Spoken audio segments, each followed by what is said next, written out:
नकारात्मक तत्वों से कैसे बचें, क्या उपाय है उसके?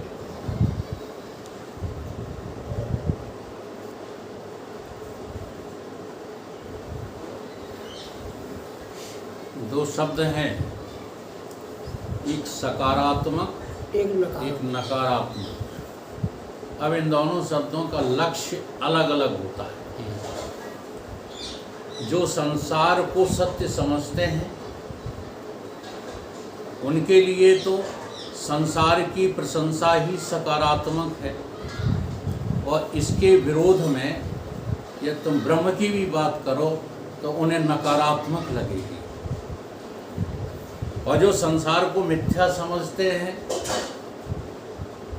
संसार तीन कालों में है नहीं ऐसा उनकी बुद्धि में निर्धारित हो चुका है, तो वो संसार की प्रशंसा को, संसार में कितना भी अच्छा कोई काम करे उसकी प्रशंसा होते हुए वो नहीं सुन सकता। उसकी दृष्टि में ये नकारात्मक है।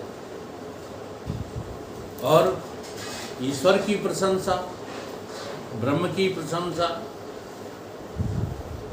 आदि आदि वेदांत विषय संबंधी चर्चा, ये सब अच्छा लगता है, तो उसके लिए ये सकारात्मक नकारात्मक का निर्णय विषय वस्तु को देखते हुए होता है। जब मैं पढ़े लिखे लोगों से बात करता हूँ तो उनका सीधा जवाब मेरे लिए यही होता है कि आप तो जो है नकारात्मक विचार वाले हैं। मैं कहता हूँ, लोग कहते हैं संसार से में संघर्ष करो, संसार के प्रति आशावान बनो, कभी ना कभी जो है हमको वो चीज़ मिल ही जाएगी। तो मैं उसका विरोध करता हूँ। संसार जब अप्राप्त है तो संसार प्राप्त कैसे हो सकता है? तो कहते हैं तुम बहुत नकारात्मक विचारों के हो। मैं तो उनसे नहीं कहता कि तुम टोटली नकारात्मक हो, विचारों से भी, शरीर से भी, और हर स्थिति से। तुम्हारा तो डब्बा गोल ही है, ठीक है? तो नकारात्मक और सकारात्मक का निर्णय विषय वस्तु से लिया जाना चाहिए। संसारी लोगों को तुम कितना भी कहो कि तुम नकारात्मक विचार के हो, वो नहीं मानेंगे।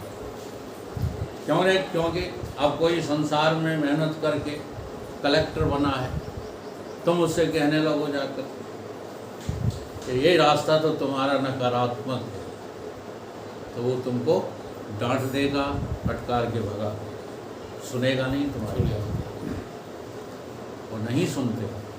एक बार की चर्चा है हमारे गुरुदेव से,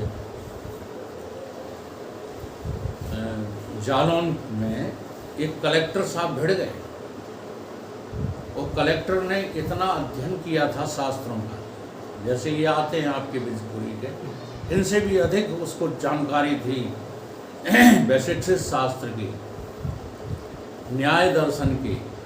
ये जो है हम नाम ले रहे हैं ना, पूर्व मीमांसा, वैशेषिक, न्याय और योग, ये चार दर्शन हमेशा जो है संसार की बात करते हैं। ये चारों दर्शन सकारात्मक संसार की तरफ भागते हैं। केवल वेदांत ही है, सांख्य और वेदांत, जो ये कहता है संसार नाम की कोई चीज़ है ही नहीं।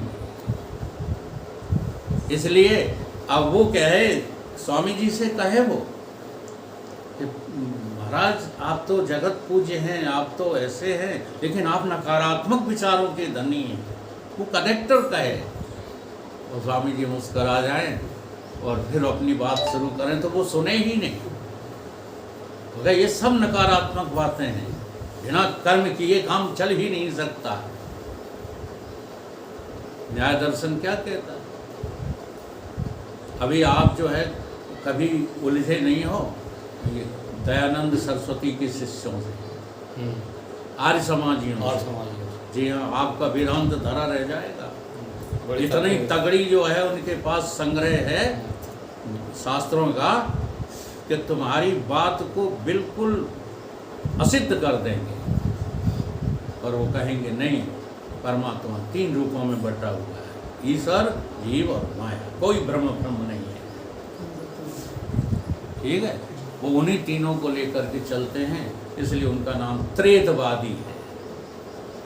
तो आर्य समाजी कौन है? त्रेतवादी। सांख्य वाले कौन है? द्वैतवादी। जी हाँ, केवल वेदांत दर्शन वाले ही अद्वैत दर्शन को पसंद करते हैं, इसलिए उनकी दृष्टि में अद्वैत सकारात्मक है, द्वैत, त्रेत, चौथ, 5 सब नकारात्मक। यह है नकारात्मक और सकारात्मक की सही बुद्धि। विषय वस्तु पकड़ना चाहिए। अगर विषय वस्तु को नहीं पकड़ोगे तो आप कोई सुनेगा नहीं। ठीक है, अब कहो। आपने कहा था माता पिता और गुरु ही भगवान है, तो माँ ने कहा मुझसे भैया को ग्वालियर दिखवाने के लिए चले जाओ, तो मेरा फिर सत्संग ही छूट रहा था। एक दिन पहले मैंने बताया उनसे, जिस दिन सत्संग नहीं था तो उस दिन नंबर नहीं लिखवाया था, और उनकी भी मर्जी नहीं थी आने की। शॉर्ट करो प्रश्न, शॉर्ट। तो फिर अब मैंने उनकी आज्ञा का पालन नहीं कर पाया, गया नहीं, मैंने कहा सत्संग छूट जाएगा। ठीक है, तो आप ये जानना चाहते हैं हाँ कि सत्संग बड़ा है कि माँ की आज्ञा बड़ी है, हाँ यही तो जानना चाहते हाँ हैं। हाँ। तीनों को हो जाओ एक ही दर्जा दिया गया है।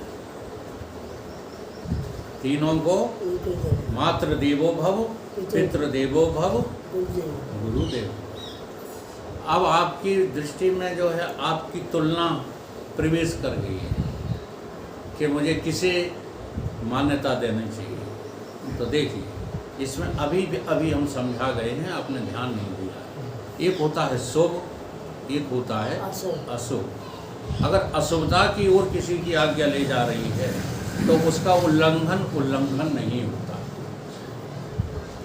अशुभता की ओर।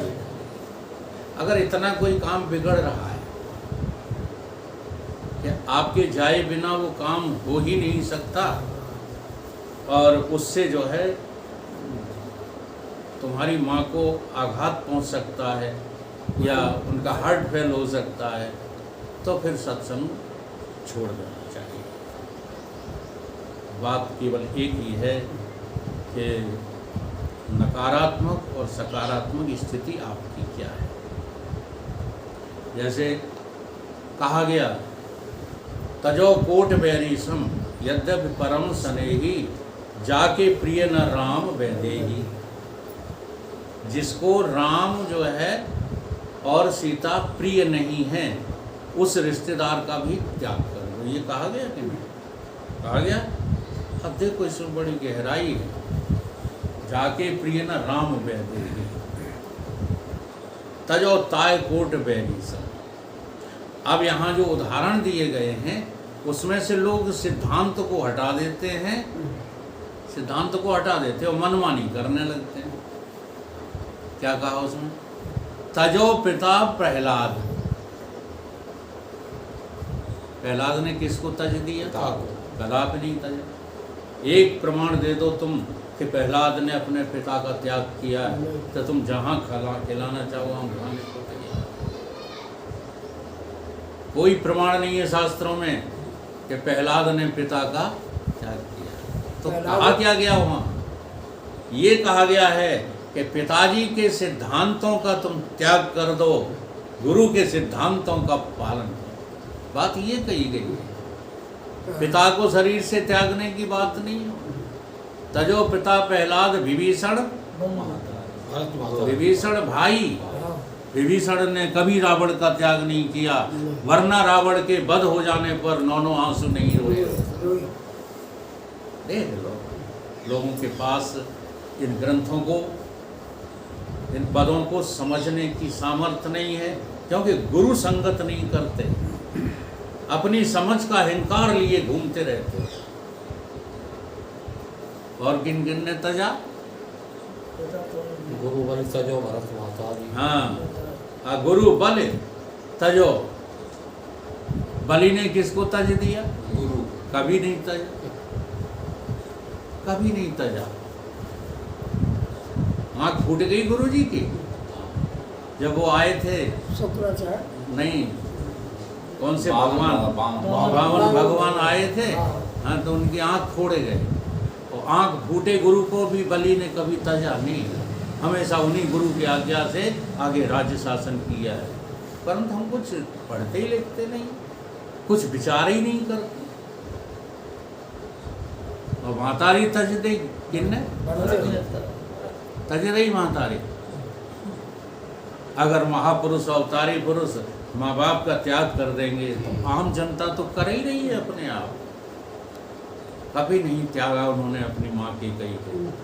जैसा कौशल्या के साथ बर्ताव करते थे सुमित्रा के साथ, वैसा ही। लेकिन एक बात कह दी उन्होंने कि माँ, तुम्हारे सिद्धांतों की माँ मैं ईश्वर से प्रार्थना करूँगा कभी किसी को न दे।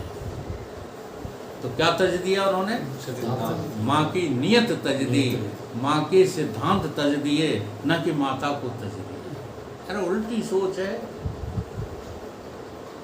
इसी प्रकार से आपको घबराने की जरूरत नहीं है। अगर इतना ज़्यादा काम बिगड़ गया हो तुम्हारी माँ का कि उसकी वजह से माँ शरीर छोड़ रही हो, तो दौड़ के चले जाओ माँ के पास। और ऐसा कुछ नहीं हुआ है तो ये छोटी छोटी बातें हैं। सत्संग के लिए छोटी छोटी बातों की तरफ नहीं भागना चाहिए। अगर वास्तव में तुम्हें ईश्वर चाहिए तो